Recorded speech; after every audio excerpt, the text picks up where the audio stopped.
So I'm going to save time, I'm going to pause it as usual and then find it to read it from the book and see what the energy is that we're working with. Okay, Aries, I've got it here. And wolf is about the shadow side, obviously, as well, intuition and learning. And yes, the third house is about learning as well, study. But remember, it always the yin and yang sign is the other side of the third house is the ninth, which is also education and higher learning, your belief system, things that are changing. So learning definitely comes into this. So the meaning is when it is the right way around, but I will read both because it makes more sense, and we are dealing with both ends of the eclipse.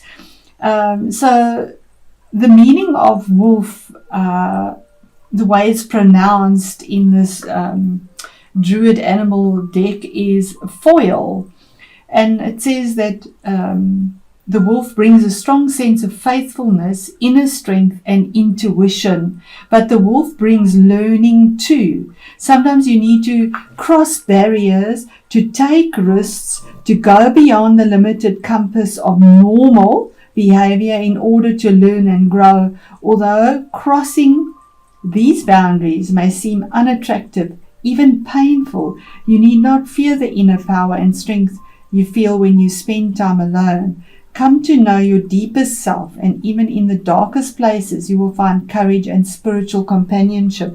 Now, how amazing is that? That would resonate because that's the right side to obviously your the other end of Gemini, which the opposite sign is Sagittarius, and that would be your ninth house, looking at it prospectively from the sun, moon or your rising sign. The reverse meaning, which is how it came out and which would resonate with where the eclipse is in Gemini, and that is, you may need to come into a new relationship with your sense of aloneness in the world. Behind a fear of loneliness may lie a fear of your own inner strength, fierceness and power. Learn to trust this and to come to know your deeper self. Through dreams and intuitions, you may come to learn more of the hidden side of your being, which is sometimes called the shadow. As well as there being lone wolves in the world, you should know that the wolf is a faithful animal which often mates for life. In tradition, it is considered lucky when a wolf crossed the path of a bridal party, precisely because of this faithfulness. Even though you may need to spend times in your life alone, you should know that you will also have times of companionship and togetherness. And this resonates so for me. I have my moon as well as my sun in Aries. So this absolutely resonates for me. My rising sign is Pisces. So for me, this is absolutely that. I have been so isolated, so on my own, and definitely learning. I am studying astrology at the moment, the traditional astrology, and there's such change in those areas of my life. So this absolutely resonates for me. So to give you a little bit more about the eclipses, when it is a lunar eclipse, it's about emotional changes, like releasing fears, the fear of being alone, or it's a combination of a very negative situation that's been hanging around for a long time. Like letting go of a sorrow, something that has been sad and that has been difficult in your life. Relationships as well, because it's emotional, lunar, emotional. Releasing a negative habit maybe in a relationship that you possibly have, because these eclipses bring in things, and at the same time they also release things. And we have, okay, so I was just checking on my solar fire here, and we have the North Node in Gemini. So it definitely is, the North Node is slightly more positive. It's where you're going, where you're growing. And releasing attachments, or releasing an attachment, would possibly be a thing that is felt on the inside because it's a lunar. And, you know, the third house deals with, because it is lunar, it would be dealing with thoughts and styles of thinking, how you learn, relationships with siblings, maybe that would come up or be important. It is a north node. It's not that much releasing, or your cousins and your neighbors. Third house is about your mentality as well, your duality, variety, and the adaptability and intellect, because it is Gemini. Gemini is ruled by Mercury, which is that flexibility and adaptability. And then the duality, the other side of it, the ninth house, is your attitude towards your future, your spiritual belief systems that have been changing, your morals and your ethics, how you expand, because that's the house of Sagittarius for you, Aries, and that's ruled by Jupiter. So there's that expansion, freedom, manifesting, and also relationships with foreigners. That could be a thing that comes in your higher mind, your studies. Studying astrology. Astrology falls into the ninth house. Ideals, visions, wisdom. And you want to know the higher meaning of life and what is beyond your individuality. And that very much is to the fore here. So we start off with the beginning of the month, should I say, and that's the middle of the month, probably the 13th of November, and then the end of the month from there onwards. So here we have the Six of Wands starting off with. This is about being recognized for something, having had to go to war and come back victorious, something that you've battled, something that's been there for in the past, that's been there for a long time. But finally there's recognition here, and something puts you on high, and there's forward movement. Because we have this horse moving forward, moving towards the future with these flags, and he has this laurel that he holds on his wand of victory, of a battle, of a challenge, of something. But there's recognition because he is head and shoulders and body above everyone else, so he's held on high, recognized with something from the past. Then we have a choice that had to be made here, Two of Wands, where you were at a crossroads, almost feeling like, which way do I go? Because either way, there's a mountain to navigate there. You can't see the future. There you can see, but it's also blocked. It's just not easy to see where you need to go. But it is a choice. You have to make a sacrifice. You have to let go of one thing. And on either side, there's no right or wrong here. There's a choice that is made. It could be a choice with regards to career, to some situation that you have victory over, that you've been battling in the past, that has been really difficult, that hasn't given you much choice. You've actually been stuck there, and you haven't been able to make the move. But Spirit is saying either there is a deer on either side of this. There is strength on either side of movement to move forward with that fire energy. Fire reaches up. Fire has no boundary.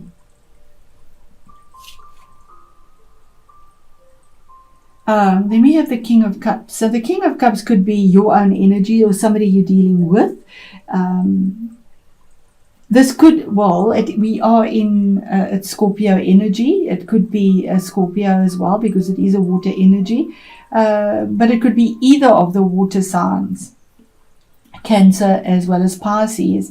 It could be somebody that is coming into your life to assist you with something and to change something here that you've been stuck in, that has been difficult, that you're being recognized finally for, or fighting for the recognition, and then a choice that is made. And this person comes, there's Saturn here. So Saturn, this is something that has endured for a long time.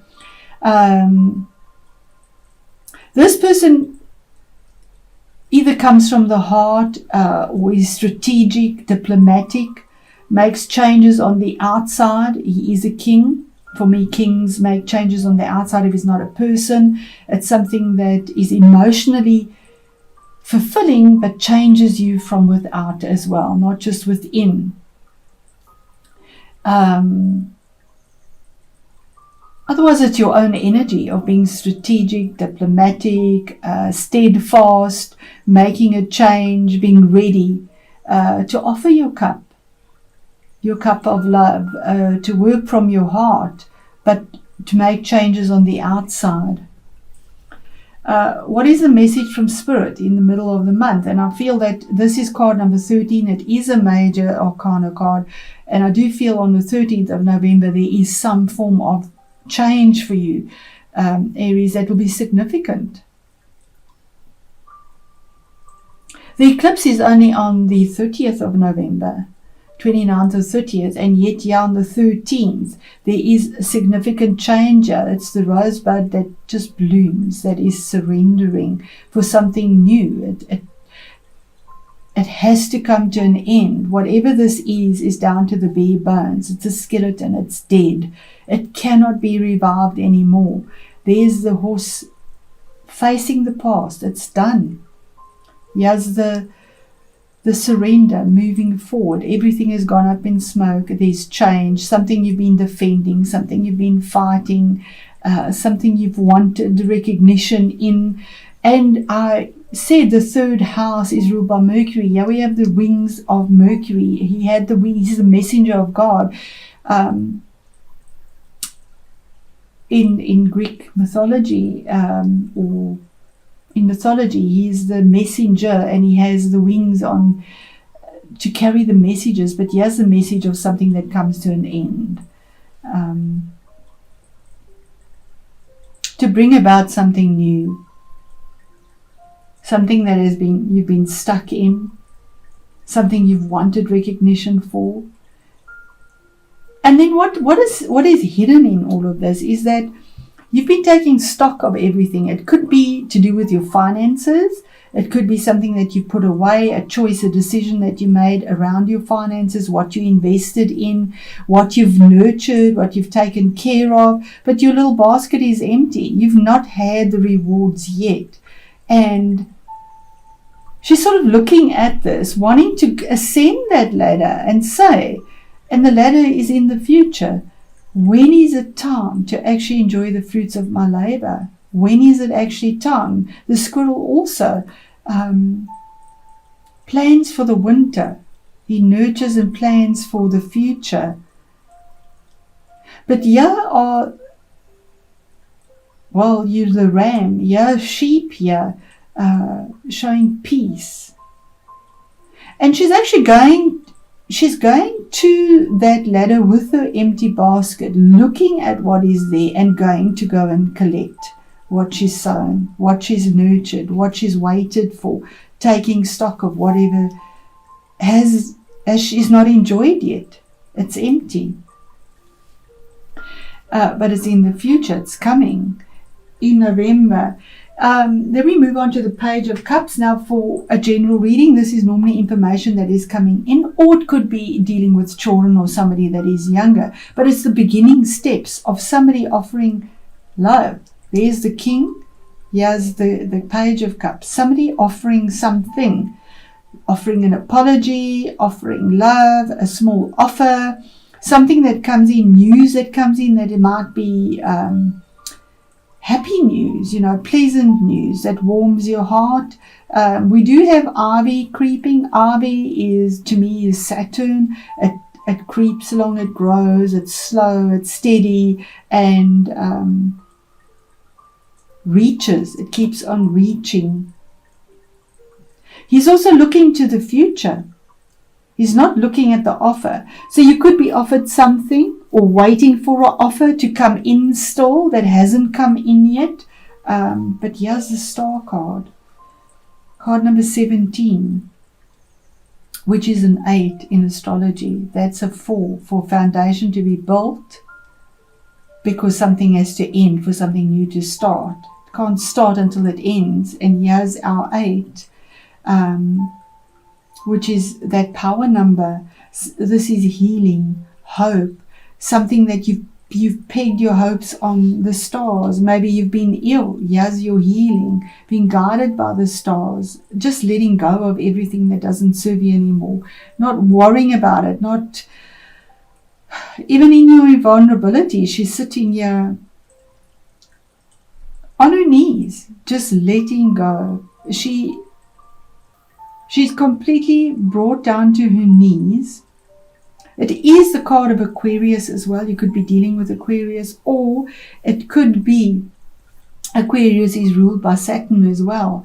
That something that Saturn has endured, you've endured through, and this would be Mars here because of Scorpio. Saturn and Mars are two malefics. Here's the faith and hope. We have fire and ice, fire and water, that bring the change and something calmer. There's the 8 again, 8 of Pentacles. That is such a beautiful card. The 8 of Pentacles, and year 17 is an 8 as well. So your hard work pays off. You've put so much time into trying to perfect something, and to Pentacles around your finances, but you've not been able to enjoy that yet. It's just been denied you continually. You've been blocked. But there's recognition that comes through here. These eclipses bring this to you, allow it through for you. You've sacrificed because you've been working so hard on whatever this is, that you put yourself in isolation and just focus on what you're working on. And that's the sad thing about choices. You have to let go of something. So you're putting your time and energy in something here. You don't have time for yourself. You don't enjoy life. And maybe your health has suffered. In my case, this has definitely been the story. Health has suffered. To the point of where it's even difficult for me to do what I love to do. And I think a lot of Aries are having that as well. It could also be all this corona nonsense that's going on. I say nonsense because I'm so over it. I think we all are. This year, 2020, double judgment year, as I called it, is just a year that has been horrendously difficult for everyone on every level of their life. But somehow, through all of this, Spirit brings us an awakening. And Aries, apologize if this is long. There we go. Something, there we go. Synonymous. That was something that was manipulative, deceitful, hurtful. Something, it's the devil card. Something in your past that somebody did something to you. You self-sabotage yourself. You know, all these cards are the shadow side of ourselves as well. Where you were asleep and didn't realize. You were caught up in something. You were tied to something. But here's recognition and setting yourself free finally from something that has kept you bound to something that is just destroying you from within and without. Having the strength to get through this.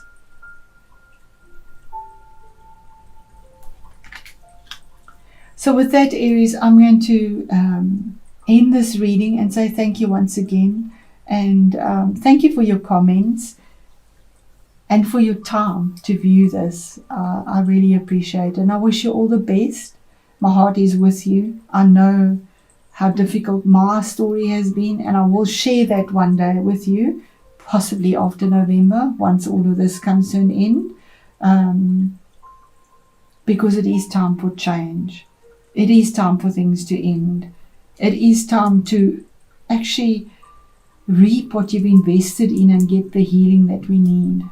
And to have the victory over something that has completely just blindsided us, manipulated us, allowed us to self-sabotage ourselves without even realizing it. We are human. You know, we have fated things, but then we also have willpower, which is things that our choices that we make ourselves, and our choices have not been honoring to ourselves. And you know, the universe comes in and clears it out to start something new with the healing. So Lots of love to you, Aries. Thank you.